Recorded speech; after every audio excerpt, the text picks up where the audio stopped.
Hello students, आप सभी का निराला द विजन यूट्यूब चैनल में स्वागत है। मैं पीके निराला और आपको हम सीटेट में एसएसटी का पेपर सोल्व करने जा रहे हैं। आज फिर से पेपर सेकेंड में 60 नंबर की एसएसटी आती है, जिसमें 40 नंबर का आपको बुक से आते हैं हिस्ट्री, पॉलिटी और ज्योग्राफी। आज हम लोग बात करने जा रहे हैं हिस्ट्री के बारे में बात करने जा रहे हैं। पिछले वीडियो में मैंने आपको बताया था कि छठी क्लास का मैंने कंप्लीट टेस्ट बनाया था, जो आपके परीक्षा में आने की संभावना है। ठीक है, और आज हम लोग सातवीं क्लास का जो बुक्स है उसको हम लोग पढ़ने जा रहे हैं। सातवीं क्लास का जो हिस्ट्री का बुक है, हमारे अतीत भाग 2, उसी के बारे में समझने जा रहे हैं। और उसमें 10 चैप्टर हैं और ये जो पूरा कहानी है मध्यकालीन भारत का इतिहास है। सातवीं क्लास का, छठी क्लास है प्राचीन भारत का इतिहास और सातवीं है मध्यकालीन भारत का इतिहास और आठवीं क्लास है आधुनिक भारत का इतिहास। तो आज हम लोग सातवीं क्लास का जो हिस्ट्री की बुक है हमारे अतीत भाग 2, उस पर हम लोग चर्चा करने जा रहे हैं। और आज हम लोग एक एक क्वेश्चन को देखते हैं। आज हम लोग 25 क्वेश्चन हैं, उसको देखने का प्रयास करते हैं। मैंने कहा था कि 2-3 सातवीं क्लास का 2-3 वीडियो बनाऊंगा, छठी क्लास का भी। पहले मैं एक एक वीडियो बना लेता हूं सबका, ये ताकि आप सब चीज़ें, और इसको अच्छे से वीडियो को देखिए और बार बार देखिए और टेस्ट के रूप में भी लीजिए और जानकारी के रूप में भी लीजिए। चलिए हम लोग पहले क्वेश्चन की ओर आते हैं। पहला क्वेश्चन कह रहा है कि चौथ और सरदेशमुखी, बोला कि चौथ और सरदेशमुखी बोल रहा है ये कि चौथ और सरदेशमुखी क्या होते थे, जरा ये पूछा जा रहा है आपसे। क्या है? चौथ और सरदेशमुखी क्या होते थे, ये सवाल पूछा जा रहा है। चौथ और सरदेशमुखी क्या होते थे, ये देखिए।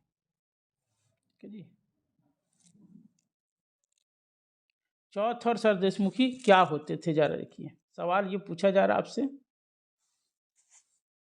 तो चौथ क्या होता था का संबंध किससे है? तो मराठा से होता था। मराठा की स्थापना शिवाजी ने किया था, जैसा कि आप लोग को पता है। और मराठा ने अपने साम्राज्य का विस्तार किया, लेकिन साथ साथ भू राजस्व प्रणाली भी लागू किया, ताकि भू राजस्व के माध्यम से अपने सैनिकों और अधिकारियों का वेतन दिया जा सके और राज्य के खर्चों का संचालन किया जा सके। तो मराठों ने एक नई भू राजस्व व्यवस्था लागू किया, ये जिसको चौथ और सरदेशमुखी कहा जाता है। चौथ का मतलब होता है 1/4 और सरदेशी मुखी का मतलब होता है 1/10। देखिएगा इस चीज को, 1/10 होता है सरदेशमुखी और चौथ होता है 1/4। ये मराठों ने ये पद्धति लागू किया, चौथ और सरदेशमुखी। ये मराठा जहाँ भी आक्रमण करते थे वहाँ से चौथ और सरदेशमुखी लेते थे जी, और कहते थे कि मैं चौथ और सरदेशमुखी ले रहा हूँ, इसके बदले में मैं आपको सुरक्षा प्रदान करूँगा, सुरक्षा की गारंटी मैं लेता हूँ। इस तरह उनका चौथ और सरदेशमुखी का प्रणाली था।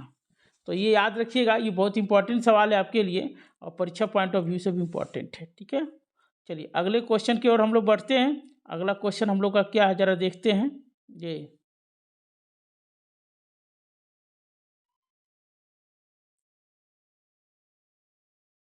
अगले क्वेश्चन की ओर तरफ देखते हैं हम लोग। ठीक है, ये लीजिए, हम लोग अगला क्वेश्चन देखते हैं। राखी व्यवस्था का संबंध किससे है? सवाल ये पूछा जा रहा है कि राखी व्यवस्था का संबंध किससे है। राखी व्यवस्था का संबंध किससे है, सवाल ये है आपका। ये राखी व्यवस्था का संबंध किससे है? तो मराठा, राजपूत, सिख, और ये इसका सिख से संबंध है। ये क्या होता था? एक प्रकार का भू राजस्व व्यवस्था होता था, जो किसानों से 1/10 लिया जाता था। यानी कि सिखों ने जो भू राजस्व व्यवस्था लागू किया उसको कहता है राखी व्यवस्था बोलते हैं। ठीक है, ये इंपॉर्टेंट सवाल है, परीक्षा में आ सकता है, ध्यान रखना चीज़ को है। ठीक है, चलिए आगे क्वेश्चन बढ़ते हैं हम लोग। अगला क्वेश्चन हम लोग का है दो चाला चौचाला का जो स्थापत्य शैली है उसकी क्षेत्र से है, तो ये बंगाल से है।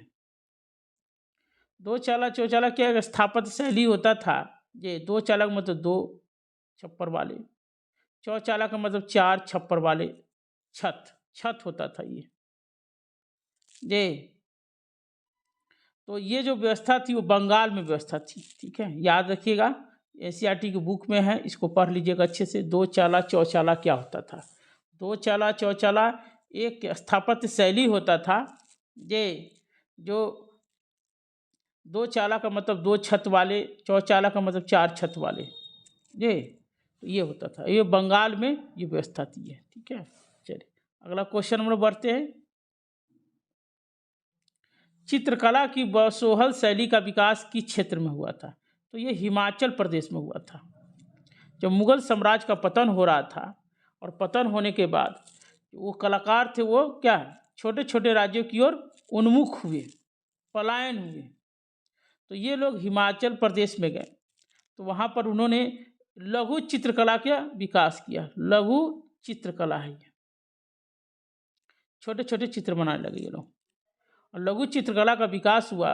वहीं पर एक शैली का विकास हुआ, बसोहली शैली, ठीक है। यहीं पर देखिएगा हिमाचल प्रदेश में कांगड़ा शैली भी मिलेगा आपको, कांगड़ा शैली मिलेगा। क्या है? कांगड़ा शैली मिलेगा आपको। तो दो चीज़ याद रखिएगा, लघु चित्रकला है बसोहल शैली। ये बसोहल शैली के माध्यम से लघु चित्रकला का निर्माण किया जाता था, और लघु चित्रकला का बनाने का काम और हुआ कांगड़ा शैली में भी हुआ। तो हिमाचल प्रदेश में लघु चित्रकला का काफ़ी विकास हुआ है, ठीक है। तो याद रखिएगा हिमाचल प्रदेश इंपॉर्टेंट पॉइंट है। इस टाइप का सवाल सीटेट में काफ़ी आता है, जैसे संस्कृति से जुड़ा हुआ, कला और स्थापत्य से जुड़ा हुआ सवाल परीक्षा में आता है। तो ध्यान रखिएगा इस चीज़ को, सवाल पूछता है काफ़ी है, ठीक है। चलिए अगला क्वेश्चन हम लोग बढ़ते हैं हम लोग, यही रिपीट क्वेश्चन है। चलिए आगे बढ़ते हम लोग। मणि प्रवालम शैली क्या है? ये सवाल पूछा रहा। क्या है मणि प्रवालम शैली क्या है? ये सवाल पूछा जा रहा। मणि प्रवालम शैली क्या है? तो ये कह रहा है क्या है? एक भाषा शैली। मनो प्रवाली सब क्या है? भाषा शैली। देखिए भाषा शैली ये कहाँ का है? तो केरल में। केरल में कौन सी भाषा बोली जाती है? मलयालम। आपको याद किताब में दिया हुआ है, मलयालम शैली है। केरल में जो भाषा बोली जाती है वो मलयालम भाषा बोली जाती है जी। और वहाँ पर जो पुस्तक है उसका नाम है लीला तिलकम। क्या है? लीला तिलकम पुस्तक है, जो व्याकरण और काव्य शास्त्र की पुस्तक है। ये कैसी पुस्तक है? तो व्याकरण और काव्य शास्त्र की पुस्तक है। काव्य शास्त्र पूछेगा परीक्षा में, लीला तिलकम कैसी पुस्तक है? व्याकरण और काव्य शास्त्र की पुस्तक है। ध्यान रखिएगा इस चीज को, काव्य शास्त्र की पुस्तक है। और इसे लीला तिलकम जो लिखा गया है वो कौन से स्टाइल में लिखा गया है? शैली में लिखा गया है। इसको बोलते हैं मणि प्रवालम शैली में लिखा। क्या लिखा गया? मणि प्रवालम शैली में लिखा गया। लीला तिलकम जो है व्याकरण और काव्यशास्त्र की जो पुस्तक है वो कौन सी शैली में लिखा गया है? तो मणि प्रवालम शैली में लिखा गया। मणि प्रवालम का मतलब होता है हीरा और मूंगा। हीरा और मूंगा ये नाम है इसका। हीरा का मतलब होता है संस्कृत। हीरा का जो तुलना किया गया वो संस्कृत भाषा से किया गया, और मूंगा का जो तुलना किया गया है वो है मलयालम भाषा से किया गया, ठीक है। हीरा की जो तुलना किया गया संस्कृत भाषा से, और मूंगा की तुलना जो किया गया है वो है मलयालम भाषा से किया गया।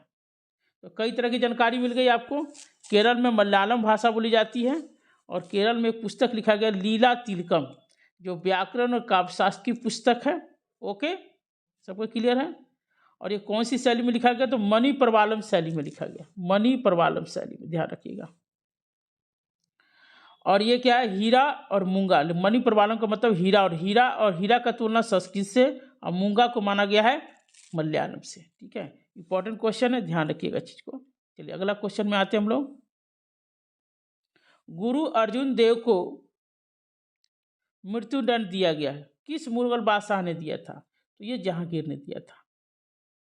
ऐसा क्यों दिया था? ये क्योंकि जहांगीर का जो बेटा था ये, वो जो है भाग कर, जहांगीर का जो बेटा था दे उसने जहांगीर के खिलाफ में विद्रोह कर दिया था सत्ता के लिए। ठीक है, सत्ता के लिए, ठीक है, विद्रोह कर दिया था। और वो भाग कर, और जब जहांगीर ने कार्रवाई किया तो वो भाग कर कहाँ चला गया? गुरु अर्जुन देव के पास। और गुरु अर्जुन थे तो संत थे, तो उन्होंने शरण दे दिया। तो जहांगीर को ऐसा लगा कि गुरु अर्जुन देव जो है हमारे बेटा को क्या किया, हमारे खिलाफ में षड्यंत्र कर रहे हैं। इसीलिए जहांगीर ने गुरु अर्जुन देव को मतलब मृत्युदंड दिया, फांसी पर चढ़ा दिया। ये बहुत इंपॉर्टेंट सवाल है, कंपटीशन में भी आता है और सीटेट में तो आता ही आता है। गुरु अर्जुन देव को मृत्यु का आदेश किस मुगल बादशाह ने किया था? तो जहांगीर ने किया था। और इसी कारण मुगलों पर बहुत बड़ा कलंक है ये सब चीज़, ये जहांगीर पर बहुत बड़ा कलंक है, इसकी आलोचना भी की जाती है। ठीक है जी, चलिए अगले क्वेश्चन की ओर पढ़ते हैं हम लोग। सिखों के पवित्र ग्रंथ गुरु ग्रंथ साहब, देखिए इंपॉर्टेंट है, गुरु ग्रंथ साहब पूछेगा परीक्षा में, 100% सवाल पूछेगा। करे किन किन संतों और गुरुओं को जोड़ा गया है? शेख फरीद है, इसको भी जोड़ा गया। संत कबीर है, उसको भी जोड़ा गया। भक्त नामदेव है, वो भी जोड़ा गया। गुरु तेग बहादुर है। मतलब सिखों का जो पवित्र ग्रंथ है गुरु ग्रंथ साहिब है, उसमें शेख फरीद, संत कबीर, भक्त नामदेव, गुरु तेग बहादुर, इन उपयुक्त में से सब ये याद ही कर लीजिएगा, इंपॉर्टेंट है परीक्षा पॉइंट ऑफ व्यू से। केबीएस के लिए भी इम्पोर्टेंट है, जो केबीएस की तैयारी कर रहे हैं उनके लिए इम्पोर्टेंट भी है, और सीटेट के लिए तो रामबाण है, ये ब्रह्मास्त्र है सीटेट का, याद रखिएगा। चलिए अगला क्वेश्चन याद करते हैं हम लोग। अलवार संतों के गीत किसमें संकलित है? दिव्य प्रबंधम। ये भी वीवीआई सवाल है, जान लीजिए, परीक्षा में बहुत पूछता है ये। अलवार संत क्या होते थे? वो विष्णु की पूजा करते थे। क्या करते थे? विष्णु की पूजा करते थे। अलवार संत दक्षिण भारत में उदय हुआ था। भक्ति आंदोलन का जो उदय हुआ सबसे पहले, वो हुआ दक्षिण भारत में हुआ। कहाँ हुआ? दक्षिण भारत में हुआ। और दक्षिण भारत में हुआ, और दक्षिण भारत में दो संप्रदाय हुए, अलवार और नैनार। अलवार जो पूजा करते थे विष्णु की, और नैनार पूजा करते थे शिव की। तो अलवार संतों ने जो गीत संकलन की, वो उस किताब का नाम है दिव्य प्रबंधम। ठीक है, दिव्य प्रबंधम। ठीक है, ओके। चलिए अगले क्वेश्चन की ओर बढ़ते हैं हम लोग। अगला क्वेश्चन है कि तेवरम और तिरुवाचकम उनके गीतों के संकलक है। ये नैनार के हैं। मैंने दोनों किताब को लिखवा दिया ताकि आपको परीक्षा पॉइंट ऑफ व्यू से इंपॉर्टेंट है आपके लिए। ठीक है, तो नैनार के हैं। तो नैनार कौन होते हैं? शिव की पूजा करते हैं। अभी बताया था दक्षिण भारत में नैनार, बहुत सारे नैनार संत थे, वो शिव की पूजा करते थे। अलवार क्या करते हैं? विष्णु की। तो इन लोगों ने गीत लिखा जिसका नाम है तेवरम और तिरुवाचकम पुस्तक है, इसमें उनके गीतों के संकलन है। वीवीआई ये ध्यान रखिएगा, वेरी वेरी इंपॉर्टेंट है, आपके परीक्षा पॉइंट ऑफ व्यू से सवाल बहुत इंपॉर्टेंट है। ठीक है, चलिए अगले सवाल में आते हैं। नैनार और अलवार संतों ने भारतीय उपमहाद्वीप में किस जगह धार्मिक आंदोलन? बता ही दिया, दक्षिण भारत में किया था। भारत में सबसे पहले जो है 13वीं 14वीं शताब्दी में जो भक्ति आंदोलन की शुरुआत होती है वो दक्षिण भारत से होती है। यानी कि दक्षिण भारत से शुरुआत होती है और तब वो उत्तर भारत में जाती है, ध्यान रखना। रामानंद के कई शिष्य होते हैं। दक्षिण भारत से उत्तर भारत लाने का काम कौन किया? रामानंद ने। और रामानंद के कई शिष्य थे, 12 गो शिष्य थे। उन 12 शिष्यों ने पूरे उत्तर भारत में भक्ति आंदोलन को फैला दिया। तो पूछेगा नैनार अलवार संतों ने सबसे किया दक्षिण भारत में। ठीक है, अहोम समाज के अंदर खेल, ये कई बार सीटेट में सवाल पूछा जा चुका है। खेल किसे कहा जाता है? ये सवाल पूछा जा रहा है। तो खेल कहा जाता है कुल को। जो अहोम समाज था ना, समाज को हम लोग कुल में बांटते थे, और कुल को कहा जाता है खेल। अब लोग खेल का मतलब खेल खिलाड़ी समझेंगे, गेम का मतलब समझेंगे। यहाँ खेल का मतलब है आपको कुल से मतलब है। क्या है? कुल से मतलब है। अंडरस्टैंड ये। चलिए अगले सवाल की तरफ हम लोग बढ़ते हैं। अहोम राज के अंदर पाइक किसे कहते थे? पाइक क्या है? पाइक किसे कहते हैं? तो पाइक कहा जाता है श्रमिक को कहा जाता है। पाइक उसे कहा जाता था जिससे काम करवा लेते थे लेकिन मजदूरी नहीं देते थे। क्या देते थे? मजदूरी नहीं देते थे। जो श्रमिक, ऐसे श्रमिक जो जिनका काम करवाने के बाद मजदूरी नहीं दिया जाता था, वेतन नहीं दिया जाता था, उससे हम श्रमिक एति कहते हैं, पाइक कहते हैं अहोम राज्य में। ये भी इम्पोर्टेंट है, जान लीजिए। पूछा है पाइक क्या होता है। अब जो लोग पढ़े होंगे वही मारेंगे, और जो लोग नहीं पढ़े होंगे नहीं मार पाएंगे। ठीक है जी। चलिए अगला क्वेश्चन की ओर आते हैं हम लोग। अकबर के शासनकाल में 1565 में, क्या है? 1565 में, देखिए सवाल पूछ रहा है 1565 में आसिफ खां, जब मुगल सेना ने गढ़कटंगा पर हमला किया तो उनका सामना किससे हुआ? तो रानी दुर्गावती से हुआ। ठीक है जी। जैसे 1565 में क्या हुआ, ये मुगल जो मुगल सेनापति था, मुगल सूबेदार था, एक आसिफ खान था, और अकबर ने भेजा कि जाओ गढ़कटंगा। गढ़कटंगा कहाँ है? तो वही मध्य प्रदेश में पड़ता है, गोंडवाना क्षेत्र में पड़ता है। उस समय के गोंडवाना क्षेत्र में गढ़कटंगा एक क्षेत्र था, और ये गढ़कटंगा के जो राजा थे, ये रानी जो थी, रानी दुर्गावती थी उस समय। और ये कौन सी जनजाति से? तो गोंड जनजाति से थी। ध्यान रखिए, गोंड जनजाति, गोंड जनजाति से थी। ठीक है जी, गोंड जनजाति से थी। तो रानी दुर्गावती थी, तो रानी दुर्गावती पर हमला कर दिया, रानी दुर्गावती मारी जाती है इसमें। ठीक है, तो ये इंपॉर्टेंट है, सवाल परीक्षा में पूछता है। ठीक है, ध्यान रखिएगा। बंजारे लोग कौन होते थे? तो बंजारे कौन होते थे? व्यापारी होते थे। ये लोग क्या करते थे कि गांव से अनाज लाके शहर में ले जाने और ले आने का काम करते थे। ये लोग, बंजारा एक व्यापारी होता था जो गांव के अनाज को शहर में ले जाने का काम करता था जी। और ये है अलाउद्दीन खिलजी के समय में। अलाउद्दीन खिलजी जो था, उन्होंने बाजार नियंत्रण जो प्रणाली शुरू किया था, तो गांव से शहर अनाजों को ढोया जाता था। वो कौन लोग ढोते थे? बंजारे लोग ढोते थे। इसलिए बंजारे लोग व्यापारी के रूप में काम करते थे। ठीक है जी, क्लियर। अगला क्वेश्चन हम बढ़ते हैं हम लोग। 1565 ईस्वी में राक्षस तगरी का युद्ध, याद रखिएगा, पूछेगा, ऐसे भी पूछ देगा कि राक्षस तगरी का युद्ध, ठीक है, क्या था, कब हुआ था? 1565 में। तो विजयनगर साम्राज्य के विरुद्ध ये दक्कन के किन सुल्तानों का गुट था। देखिए दक्षिण भारत में क्या था, एक बहुत बड़ा शक्तिशाली साम्राज्य था जिसका नाम था विजयनगर साम्राज्य। ठीक है, उस विजयनगर साम्राज्य काफ़ी शक्तिशाली था। ठीक है, और उसी के बगल में था बहमनी साम्राज्य। तो बहमनी साम्राज्य और विजयनगर साम्राज्य दोनों में हमेशा युद्ध होता रहता था। बहमनी साम्राज्य तो टूट कर वो 5 भागों में बट गया। गोलकुंडा, बीजापुर, अहमदनगर, बरार, बीदर। ठीक है, बहमनी साम्राज्य टूटकर 5 भागों में बट गया, 5 राज्यों में बट गया। ठीक है जी, लेकिन फिर भी जो है विजयनगर से युद्ध होता रहा। तो इस सारे जो गोलकुंडा, बीजापुर, अहमदनगर, बरार और बीदर, ये 5 लोगों ने मिलकर 1565 ईस्वी में विजयनगर पर हमला कर दिया, और इसे राक्षस तगरी का युद्ध कहा जाता है।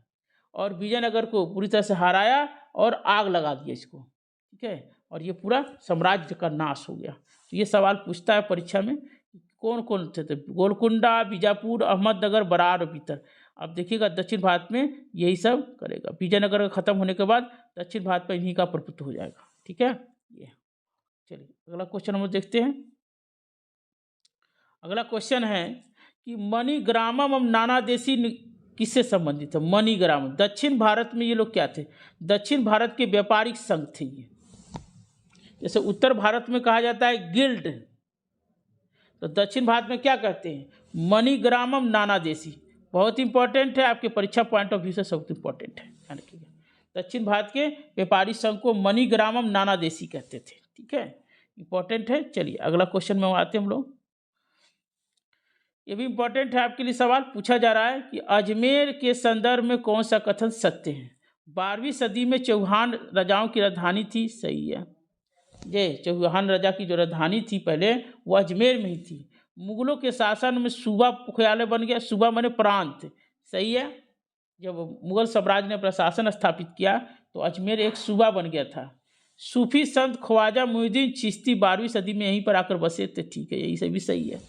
अजमेर में जाएंगे तो अजमेर शरीफ मिलेगा, जो ख्वाजा मुइनुद्दीन चिश्ती की दरगाह है वहीं पर। ठीक है जी, और एक पॉइंट और याद कर लीजिएगा, यहीं पर पुष्पक सरोवर है।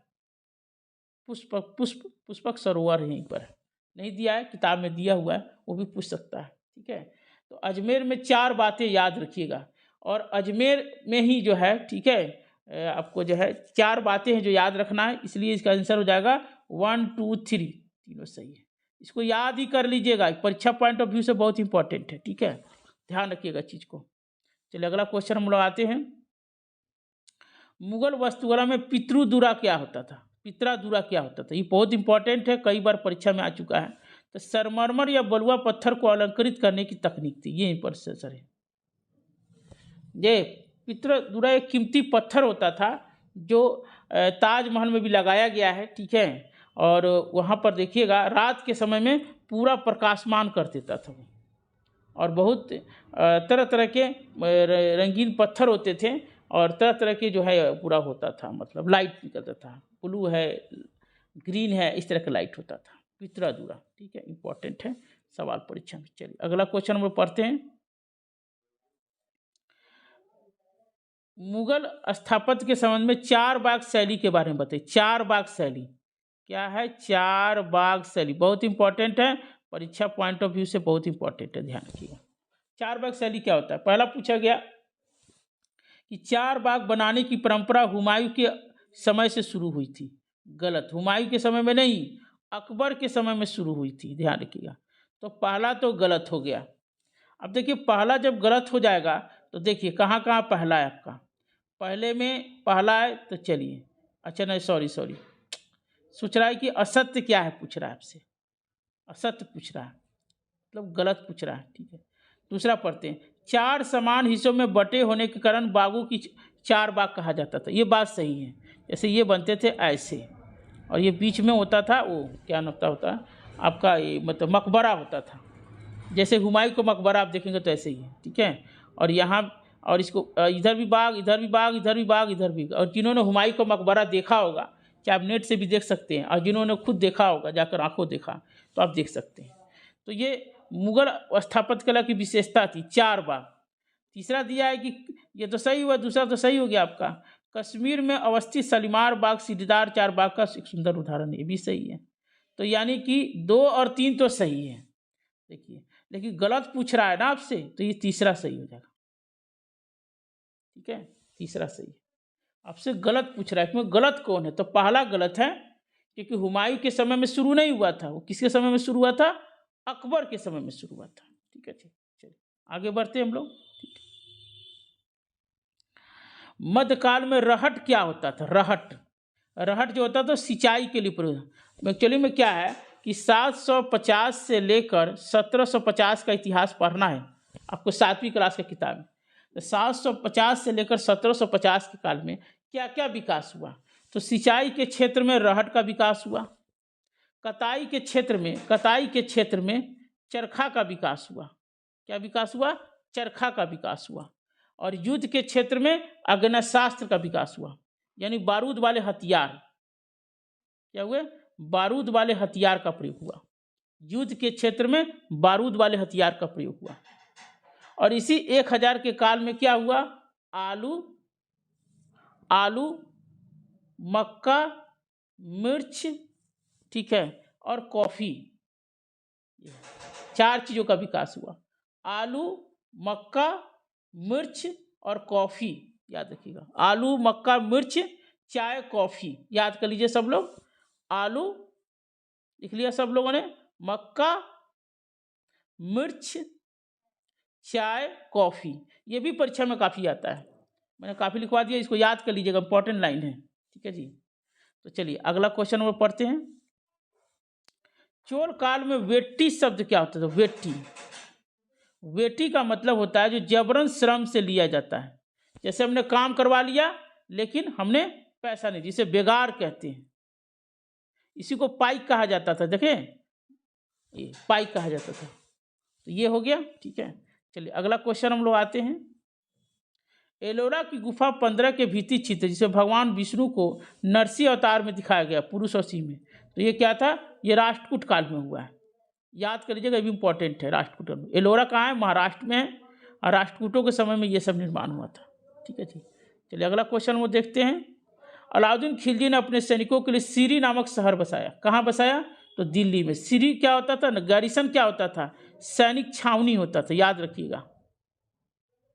सैनिक छावनी के रूप में एक शहर बसाया जिसका नाम है दिल्ली। ठीक है, चलिए अगला क्वेश्चन पढ़ते हैं हम लोग। चलिए इतना ही क्वेश्चन है। Thank you. और इस वीडियो को आप लोग ज़्यादा से ज़्यादा लाइक कीजिए, सब्सक्राइब कीजिए, और इसी तरह का वीडियो आपको मिलता रहेगा और आपको जानकारी प्राप्त होती रहेगी। Thank you.